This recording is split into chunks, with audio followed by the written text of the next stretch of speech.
Hello students, आज अपन एक नया चैप्टर स्टार्ट करेंगे that is the halogen derivatives. और हेलोजन डेरिवेटिव किन को बोलेंगे हम? जैसे हेलोजन में हमारे में आते हैं इसमें फ्लोरीन, क्लोरीन, ब्रोमीन, आयोडीन। तो ये हेलोजन जिन जिन मॉलिक्यूल्स में होते हैं उन सब मॉलिक्यूल्स को हम बोलेंगे हेलोजन डेरिवेटिव्स। अगर इनके क्लासिफिकेशन की बात करूं तो हेलोजन डेरिवेटिव को दो तरह से क्लासिफाई किया जा सकता है। One is the aromatic compound and another one is the aliphatic compound.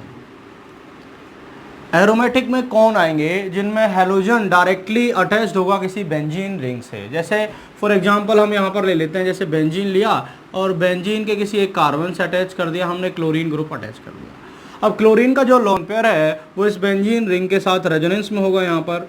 तो यहाँ पर रेजोनेंस की वजह से there is a partial double bond character between the carbon of benzene and the halogen atom. So there is a partial double bond character, जिसकी वजह से हो क्या जाता है कि ये वाला बॉन्ड लगभग थोड़ा सा ज़्यादा स्ट्रॉन्ग हो जाता है। और अगर कभी बात आएगी इस बॉन्ड के टूटने की तो ये कम टूटेगा। मैं कह सकता हूँ कि ये अच्छी तरह लीव नहीं होगा because of this partial double bond character. दूसरा, जैसे हमने एक एग्जांपल लिया, अगले केस में फ्लोरीन वगैरह ले लिया हमने जैसे, और बेंजीन से अटैच्ड है, तो यहाँ पर भी जैसे यहाँ पर मिथाइल ग्रुप लगा दिया, तो यहाँ भी बेंजीन के पाई इलेक्ट्रॉन के साथ जो फ्लोरीन के ऊपर जो लॉन पेयर प्रेजेंट है they are in resonance. So there here is also a partial double bond character. Aliphatic की अगर हम बात करेंगे तो एलिफेटिक को हम दो तरह से फर्दर क्लासिफाई कर सकते हैं। एक तो है जैसे तुम्हारा अनसैचुरेटेड कंपाउंड और दूसरे हो जाएंगे तुम्हारे सैचुरेटेड कंपाउंड।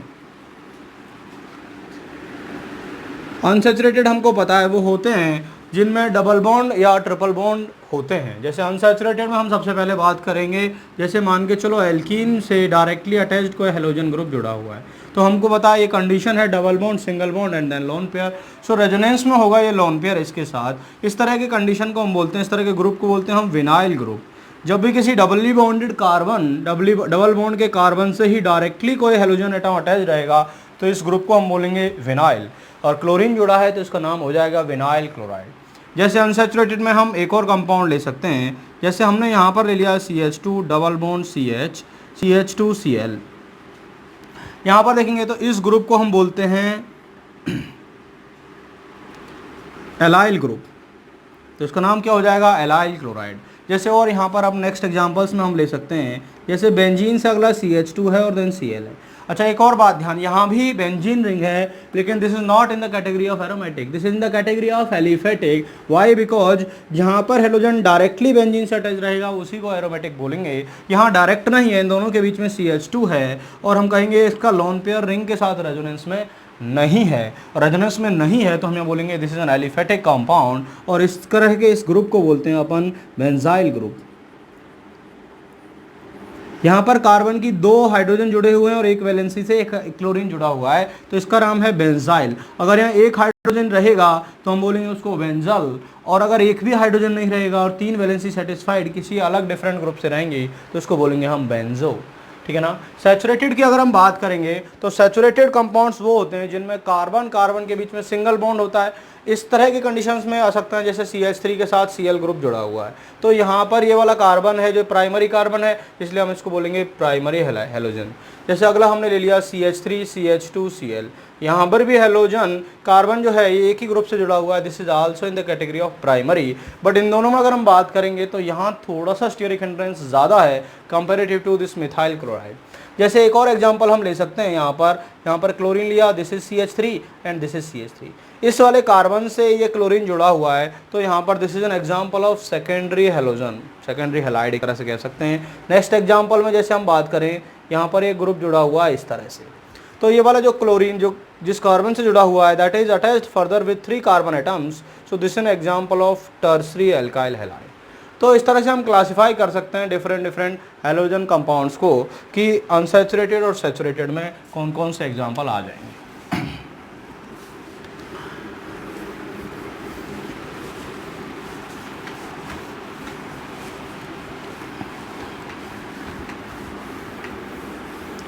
नेक्स्ट अपन बात करते हैं कि what are the chemical reactions which are related with these alkyl halide. उससे भी पहले हम एक और क्लासिफिकेशन की बात कर लेते हैं जिसमें आता है कि अनसैचुरेटेड जो एल्केल हैलाइड होते हैं या सैचुरेटेड जो एल्केल हैलाइड होते हैं उनको फर्दर क्लासिफाई किया गया है सैचुरेटेड वालों को, दैट इज इन द मोनोहेलाइड्स। मोनोहेलाइड के एग्जाम्पल हमने अभी अभी देखे जहाँ पर एक हेलोजन ग्रुप जुड़ा हुआ होता है, जैसे यहाँ पर ले लिया हमने CH3Cl या ये ले लिया CH3CH2Cl, ये सब किसके एग्जाम्पल हो जाएंगे? मोनोहेलाइड के। दूसरा आता है तुम्हारा डाई हेलोजन कंपाउंड, कि ऐसे कंपाउंड जिनमें एक से ज़्यादा हेलोजन ग्रुप जुड़े रहते हैं, so that are the di halogen compounds. जैसे अब दो हेलोजन के भी दो तरह से चांस हैं कि ऐसा हो सकता है कि दोनों हेलोजन एक ही कार्बन से जुड़ जाएं, या फिर हो सकता है कि वो अलग अलग दो डिफरेंट एडजेसेंट कार्बन एटम से जुड़ जाएं। जब एक ही कार्बन से जुड़ जाते हैं तो उसको बोलते हैं हम जेमिनल डाइहेलाइड, या शॉर्ट में हम लिख देते हैं जेम डाइहेलाइड्स। और जब एडजेसेंट से जुड़ जाते हैं तो उसको हम बोलते हैं विसिनल, और शॉर्ट में हम लिख देते हैं विक, VIC, विक।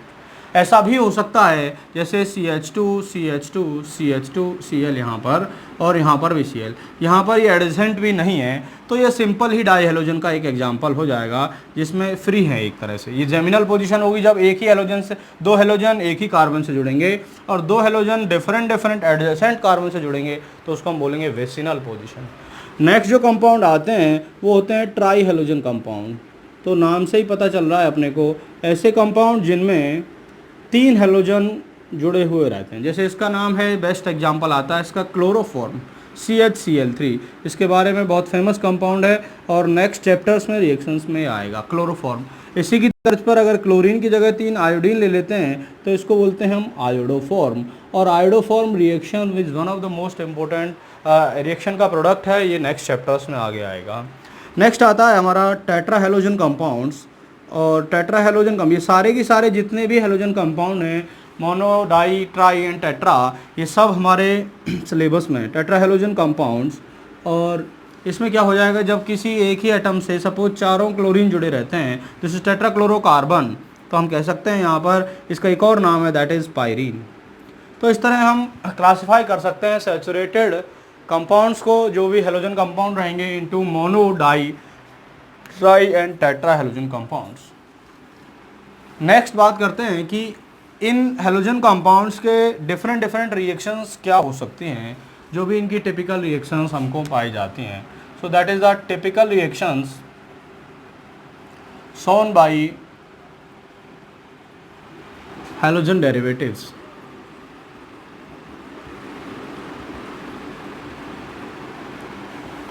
इसमें जो सबसे पहली जो रिएक्शंस आती है that is the nucleophilic substitution reactions. Nucleophilic substitution reaction, जिनको हम शॉर्ट में SN रिएक्शंस भी बोलते हैं, और इनके बारे में हम थोड़ा बहुत आइडिया ले चुके हैं पहले ही अपनी प्रीवियस क्लासेस में। सेकेंड टाइप की जो रिएक्शंस आती हैं जिनको हम बोलते हैं एलिमिनेशन रिएक्शंस। एलिमिनेशन रिएक्शन जिसको हम सिंपली E से रिप्रेजेंट कर सकते हैं।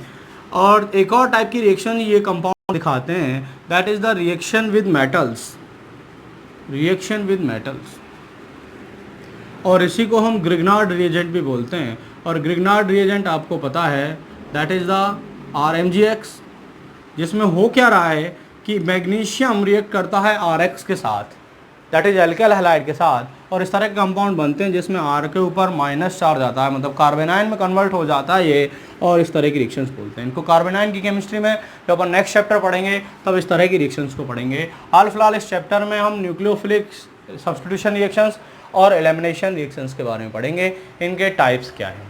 अपन वन बाय वन इनकी स्टडी स्टार्ट करते हैं। और सबसे पहले अपन स्टार्ट करते हैं न्यूक्लियोफिलिक सब्स्टिट्यूशन रिएक्शंस। हालांकि न्यूक्लियोफिलिक सब्स्टिट्यूशन रिएक्शंस को फर्दर क्लासीफाई किया जा सकता है, ये काफ़ी तरह की होती हैं कि सब्स्टिट्यूशन कई तरह से हो सकता है। तो इसके जो डिफरेंट क्लासिफिकेशन है that is one is SN1 type reaction, जिसको हम बोलते हैं nucleophilic substitution unimolecular. Second type हो सकता है SN2 type reaction. Third type होता है इनका SNI, जिसको I रिप्रेजेंट करता है इसमें intramolecular substitution reactions. Fourth type of reactions होती है इसमें SNNGP। NGP का मतलब है neighbouring group participation nucleophilic substitution reactions. Fifth type of reaction इसमें आती है that is SNAR, aromatic nucleophilic substitution reactions, ठीक है ना। इसमें और सारी रिएक्शंस भी आते हैं, जैसे न्यूक्लियोफिलिक सब्स्टिट्यूशन एडिशन एलिमिनेशन, और लास्ट में आती है न्यूक्लियोफिलिक सब्स्टिट्यूशन एलिमिनेशन एडिशन। इन सारी रिएक्शंस तो एरोमेटिक केमिस्ट्री की हैं, इनको हम बाद में पढ़ेंगे, लेकिन हाल फिलहाल हेलोजन डेरिवेटिव्स में इस तरह की रिएक्शंस में ये वाले जो पहली 4 रिएक्शंस हैं ये ज़्यादा इंपॉर्टेंट है हमारे लिए, जिनको हम इन चैप्टर्स में आगे आने वाले लेक्चर्स में कवर अप करेंगे। अगर मैं स्टार्ट करूं कि न्यूक्लियोफिलिक सब्स्टिट्यूशन क्या होता है, जैसे मान के चलो हमने कोई अल्काइल ग्रुप लिया और उससे कोई हेलोजन ग्रुप जुड़ा हुआ है, दैट इज़ कोई अल्काइल हैलाइड हमने लिया और इसकी रिएक्शन हमने किसी न्यूक्लियोफाइल के साथ कराई in the presence of any solvent, तो यहाँ होगा क्या कि न्यूक्लियोफाइल अपनी इलेक्ट्रॉन डेंसिटी डोनेट करेगा, क्योंकि यहाँ हेलोजन है डेल्टा माइनस डेल्टा प्लस, क्योंकि हेलोजन की इलेक्ट्रॉन नेगेटिविटी थोड़ी सी ज़्यादा रहेगी तो इलेक्ट्रॉन पेयर को थोड़ा सा अपनी तरफ शिफ्ट करके रखेगा। एज ए रिजल्ट थोड़ा डेल्टा माइनस इस पर चार्ज आ जाएगा और यहाँ डेल्टा प्लस चार्ज आ जाएगा। जब ये न्यूक्लियोफाइल अपनी रिएक्शन शो करेगा तो ये क्या करेगा, न्यूक्लियोफाइल आर के साथ खुद अपना बॉन्ड बना देगा और X को X कर देगा, मतलब यहाँ पर हेलोजन को हटा देगा इन ए फॉर्म ऑफ लीविंग ग्रुप। बात समझ में आती है। यहाँ पर हमने Nu minus represents this nucleophile. जैसे तो जनरलाइज रिएक्शन होगी, इस रिएक्शन को हम जैसे करना चाहें, जैसे हमने कोई मिथाइल क्लोराइड लिया जिसमें मिथाइल एक एल्काइल पार्ट है और क्लोरीन एक हेलोजन है, इसकी रिएक्शन अगर हमने OH माइनस के साथ कराई in the presence of suppose water as the solvent, तो होगा क्या, OH माइनस CH3 के साथ जुड़ जाएगा और यहाँ पर बन जाएगा मिथाइल अल्कोहल और Cl माइनस निकल जाएगा। यहाँ पर जो ये मिथाइल वाला पार्ट है इसको हम बोलते हैं सबस्ट्रेट। तो सबस्ट्रेट क्या होता है, जिस पर रिएक्शन होती है उसको हम बोलते हैं सबस्ट्रेट।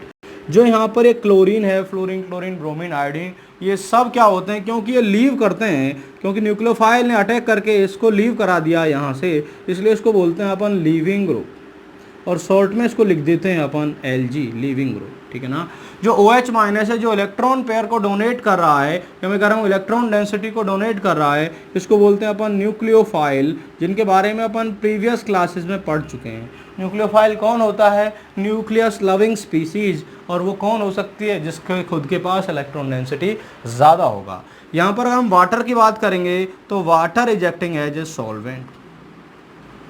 तो अगर इस रिएक्शन को अगर मैं सम अप करूं तो हमको साफ साफ दिखाई दे रहा है कि इस रिएक्शंस में कुछ ऐसे पार्ट हैं, एक सबस्ट्रेट है, एक लीविंग ग्रुप है, एक न्यूक्लियोफाइल है और एक सॉल्वेंट है।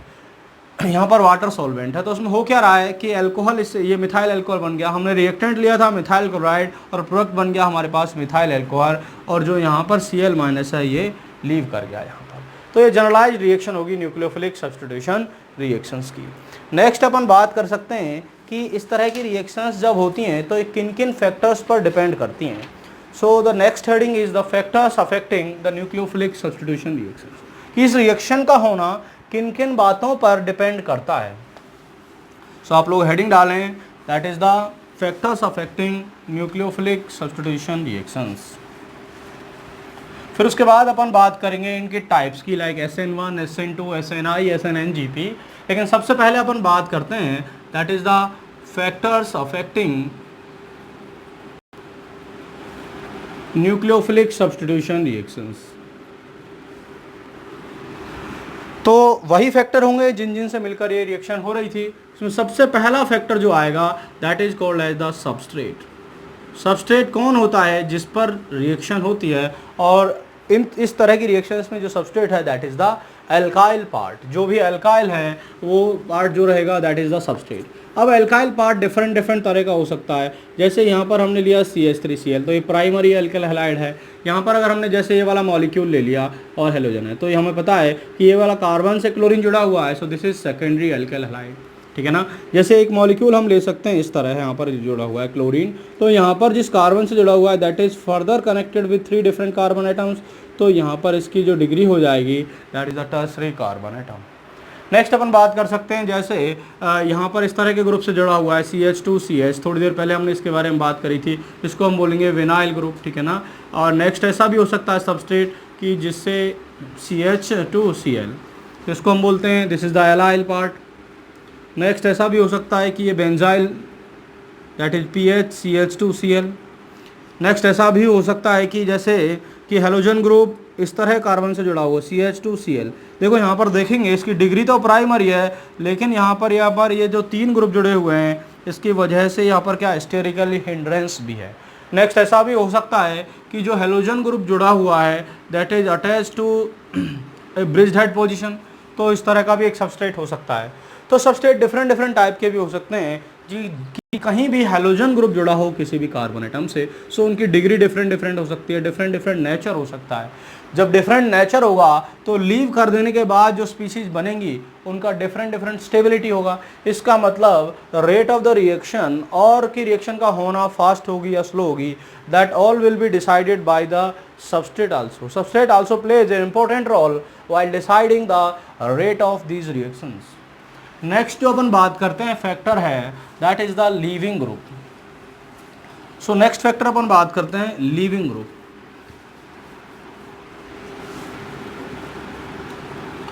लीविंग ग्रुप को अपन शॉर्ट में लिख देते हैं Lg से। और लीविंग ग्रुप कौन होता है? अच्छा लीविंग ग्रुप हम किसको बोल सकते हैं? जो लीव करने के बाद स्टेबल हो जाए। जैसे अगर मैं कोई रिएक्शन लेता हूँ, RH एल्काइल हैलाइड लिया और इसकी रिएक्शन करी हमने न्यूक्लियोफाइल के साथ, तो R न्यूक्लियोफाइल के बीच में तो बॉन्ड बन गया, इसने इसको सब्स्टिट्यूट कर दिया और खुद आके जुड़ गया, तो इसलिए इसको न्यूक्लियोफिलिक सब्स्टिट्यूशन बोला और X यहाँ पर निकल गया। तो यहाँ पर X को हम बोलेंगे that X is a living group. So halogen are the living group. इन सब जितने भी एल्काइल हैलाइड्स होते हैं इन सब में हेलोजन जो होता है that is a living group. So fluorine, chlorine, bromine and iodine will be the living group. अब बात आती है कि लिविंग टेंडेंसी किसकी ज़्यादा होगी, कौन अच्छा लिविंग ग्रुप होगा और कौन पुअर लिविंग ग्रुप होगा। जैसे अगर हम यहाँ पर बात करेंगे तो जो लिविंग टेंडेंसी होती है, लिविंग ग्रुप कौन अच्छा होगा? जो लीव करने के बाद स्टेबल हो। देखो यहाँ पर इस रिएक्शन में RX के बीच का बॉन्ड टूट रहा है और X माइनस की फॉर्म में हेलोजन आ रहा है।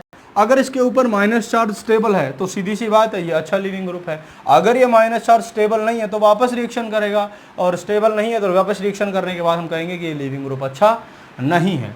तो सीधी सी बात है कि जिसके भी ऊपर माइनस चार्ज ज़्यादा स्टेबल होगा उसकी लिविंग टेंडेंसी उतनी ही अच्छी होगी। या फिर दूसरे टर्म्स में अगर हम बात करेंगे कि जितना अच्छा इसका स्टेबिलिटी होगा, या फिर हम कह सकते हैं कि जितना कम बेसिक करेक्टर होगा उतना अच्छा लिविंग ग्रुप होगा। तो हम कह सकते हैं कि leaving group ability is inversely proportional to the basic character. अगर किसी का बेसिक करेक्टर ज़्यादा है तो उसका लिविंग ग्रुप टेंडेंसी कम रहेगा, लेकिन अगर बेसिक करेक्टर कम है तो उसका लिविंग ग्रुप एबिलिटी ज़्यादा रहेगा। जैसे अगर हम इनकी बात करेंगे फ्लोरीन, क्लोरीन, ब्रोमीन, आयोडीन में, तो अच्छा लिविंग ग्रुप आयोडीन रहेगा देन क्लोरीन। इनफैक्ट फ्लोरीन तो पुअर लिविंग ग्रुप है क्योंकि कार्बन और फ्लोरीन 2p2p के बीच में बॉन्डिंग हो रही है और that is having a very good strength, that is bond strength is very high in case of carbon fluorine bond. इसलिए कभी भी हम जब रिएक्शंस करते हैं तो फ्लोरीन का सब्स्टिट्यूशन कराना बहुत मुश्किल काम होता है, जबकि क्लोरीन, ब्रोमीन और आयोडीन के जितने कंपाउंड्स होते हैं उनमें सब्स्टिट्यूशन कराना बहुत आसान होता है। नेक्स्ट अपन बात करते हैं कि लिविंग ग्रुप एबिलिटी के हमको अगर देखना है तो डिफरेंट डिफरेंट लिविंग ग्रुप में हम कैसे कंपेयर कर सकते हैं कि उनका लिविंग ग्रुप टेंडेंसी कैसे होगा।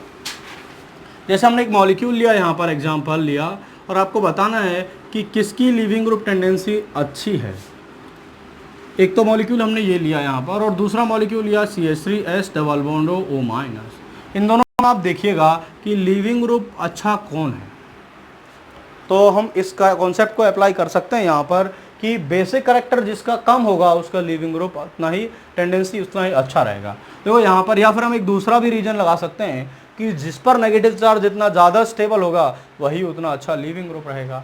यहाँ पर हम बात करेंगे तो O- रेजोनेंस में 3 टाइम रेजोनेंस होगा, यहाँ पर 2 टाइम रेजोनेंस होगा, एक बार इधर एक बार इधर, लेकिन यहाँ पर रेजोनेंस सिमेट्रिकल रेजोनेंस केवल एक बार होगा। तो मैं कह सकता हूँ यहाँ पर मोर रेजोनेटिंग स्ट्रक्चर बनेंगी, एक तो ये कह सकते हैं। या फिर हम कह सकते हैं मोर इक्वली कंट्रीब्यूटिंग स्ट्रक्चर आएंगी, और जितनी ज़्यादा इक्वली कंट्रीब्यूटिंग स्ट्रक्चर रहेंगी उतनी ही ज़्यादा स्टेबिलिटी आएगी, और जितनी ज़्यादा स्टेबिलिटी आएगी नेगेटिव चार्ज की वो उतना ही कम रिएक्टिव होगा, और जितना कम रिएक्टिव रहेगा उतना ही अच्छा लिविंग ग्रुप रहेगा। तो हम स्टेबिलिटी के बेस पर भी लिविंग ग्रुप टेंडेंसी बता सकते हैं। तो यहाँ पर इन दोनों में से ज़्यादा अच्छा लिविंग ग्रुप टेंडेंसी किसका हो जाएगा? तुम्हारा दूसरे वाले का, दैट इज CH3COO- का। नेक्स्ट अपन बात करते हैं कुछ एग्जाम्पल्स की जैसे आपको बताना है कि लीविंग ग्रुप टेंडेंसी किसकी अच्छी है।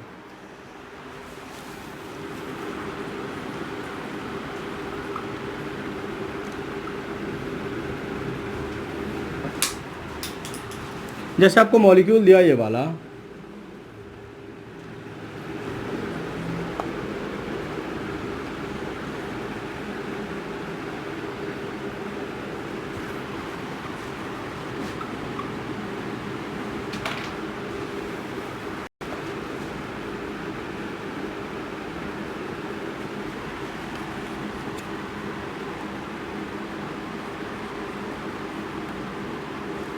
आप एक पॉज लें और इन क्वेश्चंस को ट्राई करें कि किसका लीविंग ग्रुप कितना अच्छा है। चलिए इन क्वेश्चंस को करते हैं। जैसे यहाँ पर अगर देखा जाए OH माइनस और वाटर में कौन अच्छा ज़्यादा लीविंग ग्रुप है।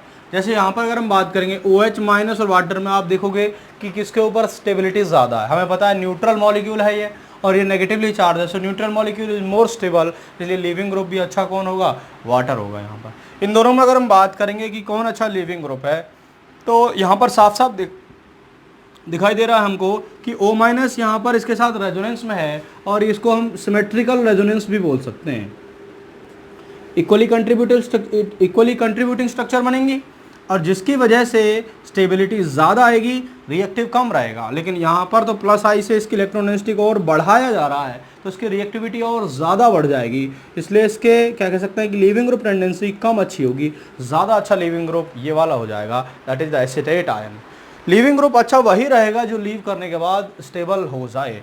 नेक्स्ट मॉलिक्यूल जिसे हमने यहाँ पर बात करी, यहाँ पर मिथाइल के साथ इसमें प्लस आई से इसकी इलेक्ट्रोनेगेटिविटी को और बढ़ाया जा रहा है, तो एक तरह से इसकी रिएक्टिविटी और बढ़ गई। लेकिन इसके केस में अगर हम ध्यान से देखेंगे तो O माइनस बेंजीन के पाई इलेक्ट्रॉन के साथ किस में है, रेजोनेंस में है, जिसकी वजह से इसकी stability comparative to this one ज़्यादा हो जाएगी। तो ज़्यादा स्टेबल कौन सा हो जाएगा, ये वाला। तो लीविंग ग्रुप भी अच्छा क्या हो जाएगा, ये वाला। तो जितने भी हमने क्वेश्चन करे हैं, we can write their stability order, or we can write their leaving group tendency order based on the stability of the ion। जो भी नेगेटिव चार्ज बना है उसकी स्टेबिलिटी के बेस पर हम लोग बता सकते हैं कि कौन अच्छा लीविंग ग्रुप होगा। नेक्स्ट कुछ बहुत ही टिपिकल एग्जांपल आते हैं लीविंग ग्रुप के, उनको वन बाय वन डिस्कस करते हैं। जैसे एक मॉलिक्यूल लिया मैंने,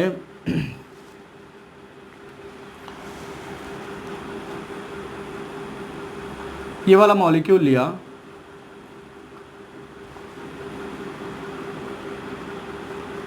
इसको हम बोलते हैं पैराटोल्यूइन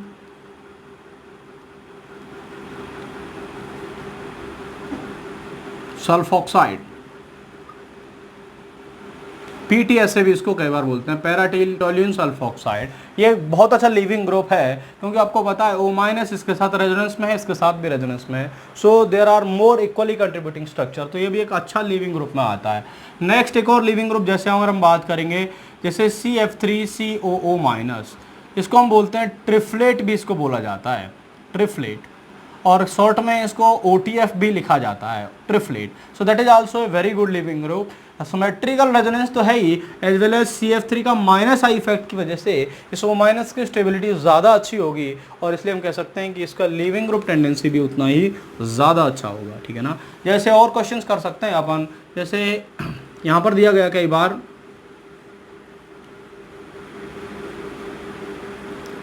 यहाँ पर Br लग जाए ब्रोमीन, तो इस तरह के कंपाउंड्स को हम क्या बोलते हैं, इसको बोलते हैं हम ब्रोसाइलेट, दैट इज ब्रोसाइलेट। लेकिन अगर यहाँ पर जैसे नेक्स्ट कंपाउंड हमने लगा दिया यहाँ पर, और अब की बार हमने NO2 लगा दिया, तो यहाँ पर S double bond O minus, इसका रेजोनेंस के साथ, सिमेट्रिकल रेजोनेंस के साथ इसकी स्टेबिलिटी तो ज़्यादा है ही, और NO2 का माइनस M और माइनस आई इफेक्ट भी है, जिसकी वजह से इसकी स्टेबिलिटी अच्छी रहेगी और लीविंग ग्रुप पावर भी अच्छी रहेगी। इसको हम बोलते हैं नोसाइलेट।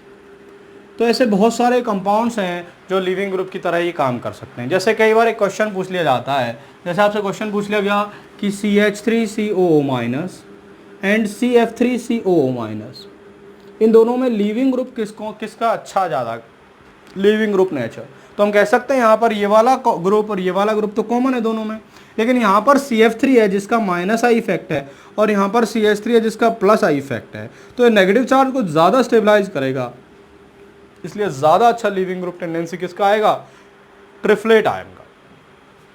कई बार एक और, जैसे आपको डिहाइड्रेशन ऑफ अल्कोहल में हमने पढ़ा था, जैसे मैंने अभी पहला एग्जांपल आपको कराया था कि OH माइनस के कंपेरेटिवली वाटर एक अच्छा लीविंग ग्रुप है यहाँ पर, ठीक है ना। We can compare based on the basic strength also, जिसकी बेसिक स्ट्रेंथ कम रहेगी वही उतना अच्छा लिविंग ग्रुप रहेगा। इन दोनों में बेसिक स्ट्रेंथ का ऑर्डर अगर हम देखेंगे तो बेसिक स्ट्रेंथ OH माइनस और वाटर में तो ज़्यादा आएगा OH माइनस का, क्योंकि बेसिक स्ट्रेंथ किस बेस पे देखा जाता है कि कौन किसके ऊपर नेगेटिव चार्ज ज़्यादा है और डोनेशन एबिलिटी ज़्यादा है। लेकिन अगर हम लिविंग ग्रुप टेंडेंसी की बात करेंगे तो लिविंग ग्रुप टेंडेंसी तो वाटर की ज़्यादा आ जाएगी, because leaving group tendency is inversely proportional to the basic strength. जैसे इसको हम बात करें, जैसे ROH की बात करेंगे तो हमें अगर डिहाइड्रेशन ऑफ अल्कोहल में ये OH हटाना होता था, वाटर हटाना होता था नेक्स्ट कार्बन से, जैसे यहाँ पर हम बात करेंगे CH3 CH2OH, तो यहाँ पर वाटर हटता था, H यहाँ से OH यहाँ से हटकर एल्कीन बन जाता था। लेकिन यहाँ पर ये अच्छा लिविंग ग्रुप नहीं होता है, इसी वजह से इसको पहले प्रोटोनेट किया जाता था और प्रोटोनेट करने के बाद ये बन जाता था CH3 CH2OH2+। आपको पता है कि जब यहाँ से वाटर जाएगा न्यूट्रल फॉर्म में, that is a good leaving group, जबकि यहाँ से OH डायरेक्ट लीव करता तो ये OH माइनस बनता, which is less stable comparative to water. इसलिए इसको कई बार ज़बरदस्ती जानबूझ के एक बेटर लिविंग ग्रुप में कन्वर्ट किया जाता अगर कोई लिविंग ग्रुप पहले से अच्छा नहीं है तो OH को हमने एक अच्छा लिविंग ग्रुप में कैसे कन्वर्ट किया? बाय प्रोटोनेटिंग इट, और हमने इसको प्रोटोनेट कर दिया, अगले स्टेप में निकल जाएगा CH3 CH2+ और यहाँ पर वाटर, ठीक है ना। तो हम कई ऐसे डिफरेंट ग्रुप्स को भी एक अच्छे लिविंग ग्रुप में कन्वर्ट कर सकते हैं by applying some different methods. Next हम बात करेंगे अगले वीडियो में उन कंपाउंड्स की, या हम कहेंगे दूसरे फैक्टर्स की, that is the solvent factor and the nucleophilicity factor. Thank you very much.